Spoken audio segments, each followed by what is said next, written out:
Dear students, more classes के लिए Meenal classes को सब्सक्राइब करें और लेटेस्ट क्लासेस अटेंड करने के लिए बेल आइकॉन को प्रेस करें।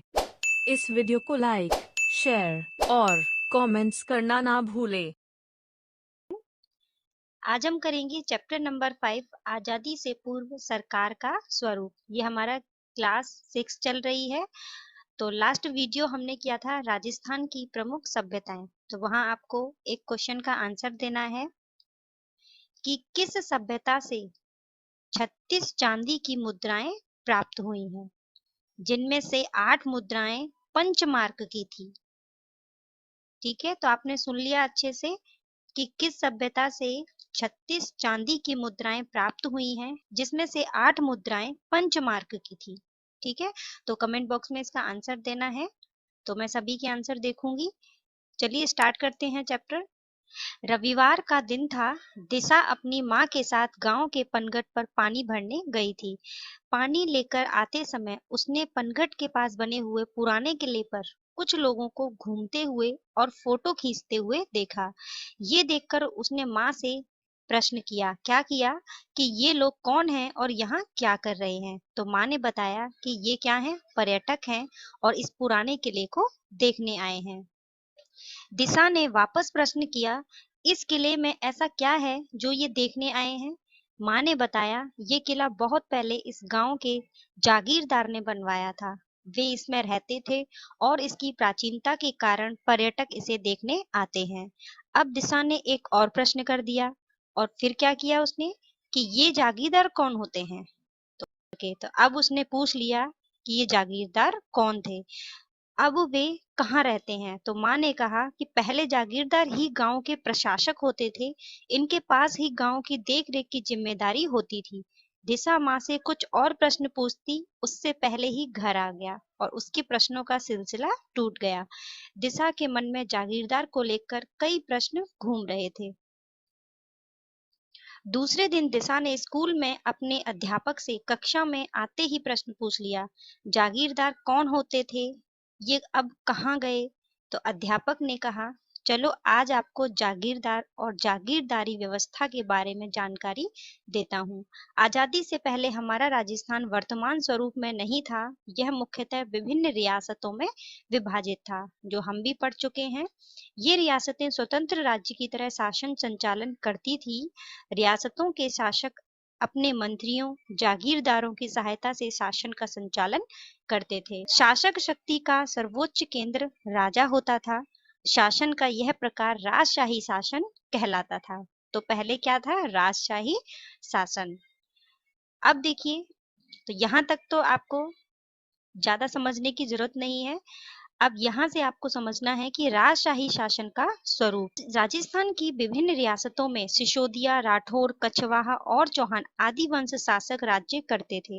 ये अलग अलग राज्य थे, किंतु शासन व्यवस्था लगभग समान थी।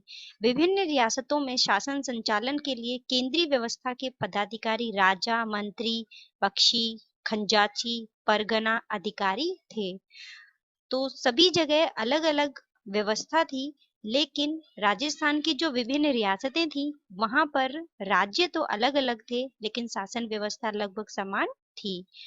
तो देखिए, जिस तरीके से हम लोग पढ़ते हैं, मौर्य काल में, मुगल काल में शासन व्यवस्था अलग अलग दिखाई देती है, उसी तरीके से यहाँ पर राजपूत शासन काल में लगभग समान ही थी।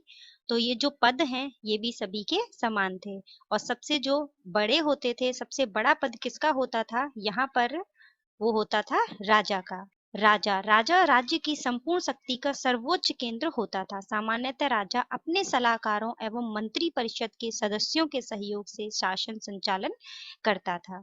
नेक्स्ट है मंत्री। मंत्री कौन होता था, राजा अपने शासन कार्य में सहायता हेतु मंत्रियों की नियुक्ति करते थे। प्रमुख मंत्री को क्या कहते थे, दीवान कहते थे। राजा समय समय पर इनकी मंत्रणा करके राज्य कार्य की जटिल समस्याओं को सुलझाते थे। तो यहाँ पर बस यही लाइन याद रखनी है आपको, बाकी सभी चीजें तो बहुत ही सामान्य हैं कि जो प्रमुख मंत्री होते थे उनको क्या कहते थे, दीवान कहते थे। नेक्स्ट देखिए, बख्शी। सेना को वेतन देने तथा सेना संबंधी अन्य कार्यों की जिम्मेदारी बख्शी की होती थी। तो याद रखना है कि बख्शी कौन होता था? जो सेना को वेतन देता था। सेना संबंधी सभी कार्यों की जिम्मेदारी जो है वो किसकी होती थी? बख्शी की होती थी। खंजाची, अब ये खंजाची कौन होता था? जो कि आमदनी और खर्च के हिसाब को क्या करता था? संतुलित करता था कि कितना आमदनी हुई है इस साल, कितना खर्च हुआ है, इनका सभी का हिसाब किताब रिकॉर्ड कौन रखता था? खंजाची। और बचत को सुरक्षित कर राजकोष में वृद्धि करना खंजाची का कार्य होता था। तो ये भी इंपॉर्टेंट लाइन है, याद रखना है आपको। राजा के बारे में सभी जानते हैं कि राजा कौन होता था, मंत्री कौन होता था ये भी जानते हैं। याद रखना है बख्शी होता था जो सेना को वेतन देता था, सेना संबंधी सभी कार्य करता था बख्शी, ठीक है, इसी की जिम्मेदारी होती थी। और खंजाची ये क्या करता था? जो भी सालाना आमदनी होती थी, खर्च होता था, इनका हिसाब किताब रखता था, जो बच जाता था उसे राजकोष में जमा कर देता था। नेक्स्ट देखिए परगना अधिकारी। परगना यानी कि जिन्हें हम आज क्या कहते हैं? जिले कहते हैं। राज्य परगनों में विभाजित था, जो कि आज भी राज्य क्या है? जिलों में विभाजित है। तथा परगने में शांति व्यवस्था बनाए रखने की जिम्मेदारी परगना अधिकारी की होती थी। तो इसको तो बहुत आसानी से याद किया जा सकता है। परगना यानी कि अभी जिले हैं उनसे याद रखना है, और जब परगना अधिकारी है तो क्या करेगा? परगना की क्या करेगा? रक्षा करेगा, जिम्मेदारी उसी की होगी। ग्राम राज्य की सबसे छोटी इकाई थी, ठीक है, ये क्वेश्चन जो है वो बनता है। राज्य की सबसे छोटी इकाई किसे कहा जाता था? ग्राम को। ग्राम का प्रशासन ग्राम पंचायत करती थी, ठीक है। तो अब ये भी याद रखना है, क्यों याद रखना है? ऑप्शन में आ जाएगा कि ग्राम का प्रशासन जो है वह कौन करता था? ग्राम पंचायत, ग्राम सभा, ग्राम समिति, इस तरीके से आ जाए तो याद रखना है ग्राम पंचायत जो थी वो उस समय भी ग्राम का प्रशासन करती थी। तो ये हमने देखा। नेक्स्ट देखिए जागीरदारी व्यवस्था क्या थी। तो अब अध्यापक ने क्या बताया जागीरदारी व्यवस्था के बारे में कि एक व्यवस्थित राज्य के लिए प्रशासनिक व्यवस्था अनिवार्य तत्व है, कि वह प्रशासन जो है उस राज्य का किस तरीके से चलाया जाएगा।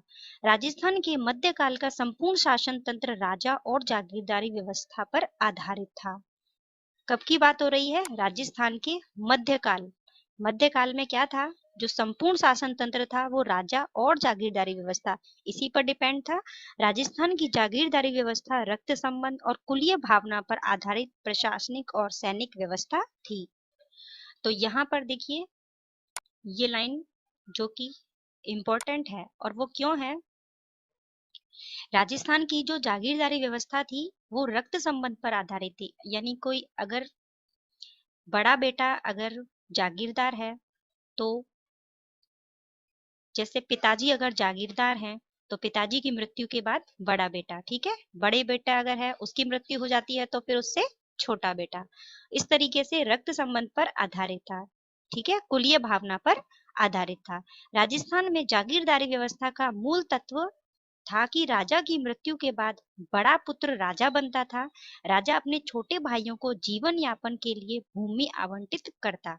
भाई बंधु को दी गई इस भूमि का स्वामी जागीरदार कहलाता था। तो देखिए हम मुगल काल में क्या पढ़ते हैं कि वहां पर ऐसा नहीं होता था कि बड़े बेटे को ही बना देते थे। वहां पर जो भी शक्तिशाली होता था वो बेटा बन जाता था राजा। लेकिन राजपूत काल में क्या होता था कि यहाँ पर कितने भी बच्चे हों लेकिन जो बड़ा बेटा होता था वही राजा बनता था। राजस्थान में जागीरदारी व्यवस्था का मूल तत्व था कि राजा की मृत्यु के बाद बड़ा पुत्र राजा बनता था और राजा अपने छोटे भाइयों को जीवन यापन के लिए क्या देता था? भूमि दे देता था, और भाई बंधु को दी इस भूमि का स्वामी जागीरदार कहलाता था। तो अब आप समझ गए होंगे कि जागीरदार कौन होते थे। जागीरदार का कार्य क्या होता था कि उस जागीर की सुरक्षा करना और उसका शासन संचालन। उसके बाद योग्यता के आधार पर जागीरें प्रदान की जाने लगी, ठीक है। पहले तो क्या था? पहले हमने देखा कि राजा की मृत्यु के बाद बड़े बेटे को दिया गया। बड़ा बेटा जो है वो अपने छोटे भाइयों को जीवन यापन के लिए भूमि दे देता था, ठीक है। लेकिन उस थोड़े समय के बाद ही परिवर्तन आया, तो अब जो ज्यादा शक्तिशाली होता था उसे उसी तरीके की जागीरें प्रदान की जाती थी योग्यता के आधार पर। कक्षा में बच्चे रुचि से सुन रहे थे, तभी शिखर ने शिक्षक से पूछा कि ये व्यवस्था कब से प्रारंभ हुई, इसके बारे में भी बताइए। अध्यापक जी ने कहा, मैं आपको इसके प्रारंभ और इसके स्वरूप के बारे में बताता हूँ। यहाँ हम पढ़ेंगे जागीरदारी व्यवस्था का प्रारंभ कैसे हुआ। जागीरदारी व्यवस्था का प्रारंभ कब हुआ, इस संबंध में अब तक कोई निश्चित मत नहीं बन पाया है, लेकिन राजस्थान में इसका विकसित एवं स्पष्ट स्वरूप राजपूतों के शासनकाल से प्रारंभ हो गया। राजस्थान भूभाग पर राजपूतों की विभिन्न शाखाओं ने अपने राज्य स्थापित किए, जो उनकी रियासतें कहलाई। रियासतों की सुरक्षा और शासन व्यवस्था के संचालन हेतु शासकों ने जागीर व्यवस्था प्रारंभ कर दी। ठीक है, तो राजस्थान में जो भूभाग थे, उन वहां पर जो राज्य स्थापित किए गए, उनको क्या कहा गया, रियासतें कहा गया। ठीक है, उनकी उन रियासतों की सुरक्षा के लिए, संचालन के लिए जागीरदारी व्यवस्था प्रारंभ हो गई। तो यही मान लेते हैं कि जागीरदारी व्यवस्था जो है वो यहाँ से प्रारंभ हो गई। जागीरदारी व्यवस्था का स्वरूप, राजस्थान में यह रक्त संबंध पर आधारित सगोत्रीय कुलीय व्यवस्था थी और राजा महत्वपूर्ण प्रशासनिक पदों पर जागीरदारों को नियुक्त करता था। राजा और जागीरदार के संबंध स्वामी और सेवक के नहीं होते थे, बल्कि भाईचारे एवं सौहार्द पर आधारित होते थे। तो राजपूत काल में जो राजा होता था और उसके जो जागीरदार होते थे, तो उनमें ऐसा संबंध नहीं होता था कि मालिक और नौकर का हो। वो बहुत ही अच्छे तरीके से भाईचारे की भावना के आधार पर रहते थे। उसके बाद जब मध्यकाल आया, मध्यकालीन जागीरदारी व्यवस्था के स्वरूप में क्या आया, परिवर्तन आया। तो मध्यकाल में देखिए, मुगल काल में मुगलों से संधि के कारण, मुगलों से संधि होने लगी राजपूतों की, तो अब परिवर्तन तो आएगा ही। तो शासकों की जागीरदारों पर निर्भरता कम हो गई, शासक मुगल मनसबदार बन गए और उन्हें मुगलों का संरक्षण प्राप्त हो गया। इससे शासक जागीरदारों के साथ स्वामी जैसा व्यवहार करने लगे। तो जैसे ही मुगल काल आया, तो पहले क्या था, बहुत भाईचारे की भावना रहती थी राजा और जागीरदार के बीच में, लेकिन अब जब परिवर्तन आया तो कैसा हुआ कि स्वामी का रूप धारण कर लिया किसने, शासक ने। ठीक है, और जागीरदारों के साथ स्वामी जैसा व्यवहार करने लगे। प्रारंभ में जागीरदार युद्ध एवं शांति के समय राजा को अपनी सेवाएं देते थे, लेकिन मध्यकाल में सेवाओं के साथ कर व्यवस्था निर्धारित कर दी गई। तो देखिए कितना परिवर्तन आ गया, जिसका उल्लेख जागीर पट्टे में किया जाता था। मुगल शासन प्रणाली की कुछ व्यवस्थाओं का प्रभाव राजस्थान पर भी पड़ा। रियासतों ने अपने प्रशासन को परगनों और ग्रामों में विभाजित कर दिया। ठीक है, तो कैसे परिवर्तन आया, तो ये आपने देखा, सबसे पहले जब राजपूत काल था, तो उस समय ऐसा कुछ भी नहीं हुआ था, बहुत ही अच्छे तरीके से रहते थे राजा, जागीरदार, वहां की प्रजा। लेकिन जैसे ही मुगल काल आया, सारी व्यवस्थाएं जो है वो बदल गई, परिवर्तन आ गया। तो यहाँ से देखिए कुछ भी नोट करने वाला बात नहीं है, यहाँ तो केवल क्या है, बस थोड़ा सा समझने वाली बात है कि किस तरीके से जागीरदारी व्यवस्था में परिवर्तन आया। नेक्स्ट देखिए, अब अंग्रेजों का शासन आया, तो अब और परिवर्तन आएगा। अंग्रेजी राज्य की स्थापना के साथ ही भारत प्रशासनिक दृष्टि से दो भागों में बट गया, पहला ब्रिटिश भारत और दूसरा रियासती भारत। ब्रिटिश कालीन भारत केंद्र शासित प्रदेशों और 11 प्रांतों से बना हुआ था। सभी प्रांतों के अलग अलग गवर्नर थे, जो कि भारत के गवर्नर जनरल के प्रति उत्तरदायी थे। 1857 की क्रांति के बाद ईस्ट इंडिया कंपनी का शासन तो हो गया समाप्त। अब भारत के प्रशासन का सीधा नियंत्रण इंग्लैंड के ताज एवं संसद के नियंत्रण में आ गया। तो देखिए फिर परिवर्तन आ गया। लॉर्ड कैनिंग को गवर्नर जनरल के साथ साथ भारत का प्रथम वायसराय नियुक्त किया गया। तो ये हम आगे चलकर डिटेल में पढ़ेंगे ये सभी चीजें। ठीक है, तो यहाँ बस आप इस चैप्टर को थोड़ा सा बस आपको सुनते हुए जाना है, यहाँ से ज्यादा फैक्ट जो है वो निकल कर नहीं आएंगे। अंग्रेज सरकार द्वारा विभिन्न अधिनियम पारित कर भारत के शासन संचालन किया जाने लगा। 1935 ईस्वी का जो भारत सरकार अधिनियम बहुत इंपॉर्टेंट है, ये वाला अधिनियम 1935 का, जिसे 1 अप्रैल 1937 में लागू किया गया। तो इसके द्वारा क्या हुआ, अजमेर मेरवाड़ा के प्रशासन में परिवर्तन लाया गया। अब इसे विदेश और राजनीतिक विभाग के स्थान पर भारत सरकार के गृह विभाग के अंतर्गत लाया गया। किसे, अजमेर मेरवाड़ा को। गृह विभाग के अंतर्गत आने का प्रमुख प्रभाव यह हुआ कि अब इस क्षेत्र के सभी कानून संघीय कार्यपालिका द्वारा बनाए जाने लगे, ना कि गवर्नर जनरल द्वारा। ठीक है, तो अब संघीय कार्यपालिका जो है उसका अहम रोल हो गया। पहले किसका था? गवर्नर जनरल का, वही सभी कानून बनाते थे। लेकिन 1935 का जो भारत सरकार अधिनियम आया और यह 1 अप्रैल 1937 को लागू किया गया, उसके बाद संघीय कार्यपालिका जो थी उसने सारा शासन जो है संभाल लिया। ठीक है, तो ये चीज भी आप याद रखिएगा। ठीक है, और ये लाइन भी याद रखनी है कि अजमेर मेरवाड़ा का प्रशासन जो है इसमें परिवर्तन कब आया? जब 1935 ईस्वी का भारत सरकार अधिनियम आया था। देश की आजादी के बाद राजस्थान के एकीकरण की प्रक्रिया शुरू हुई। राजस्थान की प्रथम विधानसभा के लिए 1952 में चुनाव हुए। देखिए ये लाइन बहुत इंपॉर्टेंट है। राजस्थान की प्रथम विधानसभा के लिए चुनाव कब हुए? 1952 ईस्वी में। टीकाराम पालीवाल प्रथम निर्वाचित मुख्यमंत्री बने। ठीक है, इस लाइन को पूरा याद रखना है। राजस्थान की प्रथम विधानसभा के लिए चुनाव 1952 में हुए और मुख्यमंत्री बने टीकाराम पालीवाल, प्रथम निर्वाचित मुख्यमंत्री। तो चलिए ये चैप्टर होता है आपका समाप्त। जागीर पट्टा है, हमने देखा जागीर पट्टा एक शब्द आया था, तो ये क्या होता है? वह पत्र जिसमें शासक द्वारा प्रदान की गई जागीर का उल्लेख होता है। मनसबदारी, तो मुगल काल में हमने शब्द देखा मनसबदारी। मुगल काल में प्रचलित एक प्रशासनिक प्रणाली को क्या कहते थे? मनसबदारी। और ये अकबर ने प्रारंभ की थी, वो हम जैसे ही बड़ी क्लासेस में आते जाएंगे वहां हम देखते जाएंगे। निर्वाचित का अर्थ क्या होता है? चुना हुआ। ठीक है, निर्वाचित का अर्थ क्या होता है? चुना हुआ। अब आते हैं इसके अभ्यास प्रश्न पर, तो इनको भी देखते हैं फटाफट से। सेना को वेतन देने और सेना संबंधी अन्य कार्यों की जिम्मेदारी होती थी, तो किसकी होती थी? फटाफट से इसका आंसर बताइए। तो यहाँ पर क्या रहेगा आंसर? यहाँ रहेगा बख्शी।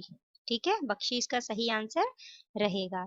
राजस्थान के प्रथम निर्वाचित मुख्यमंत्री थे, तो बिल्कुल हाल ही में अपने ये अभी अभी पढ़ा, कौन थे? मोहनलाल सुखाड़िया, जयनारायण व्यास, हरिदेव जोशी या टीकाराम पालीवाल। तो आंसर क्या रहेगा सही? टीकाराम पालीवाल। ठीक है, इसको याद रखिएगा। यहाँ पर देखिए सुमेलित करने को है ग्राम। ग्राम को हम किससे सुमेलित करेंगे? ग्राम को हम करेंगे सुमेलित राज्य की सबसे छोटी इकाई।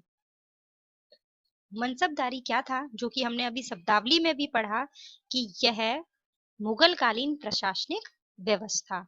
और जागीर पट्टा क्या था? जागीर पट्टा एक पत्र जिसमें शासक द्वारा प्रदान की गई जागीर का उल्लेख होता था। ठीक है, तो ये चीजें जो हैं वो मैंने आप लोगों को बता दी है। चैप्टर जो है वो इतना ज्यादा मुश्किल नहीं था, यहाँ पर 4-5 क्वेश्चन ही आप लोगों के निकल कर आएंगे। तो चलिए मिलते हैं नेक्स्ट वीडियो में नेक्स्ट चैप्टर के साथ। Thank you.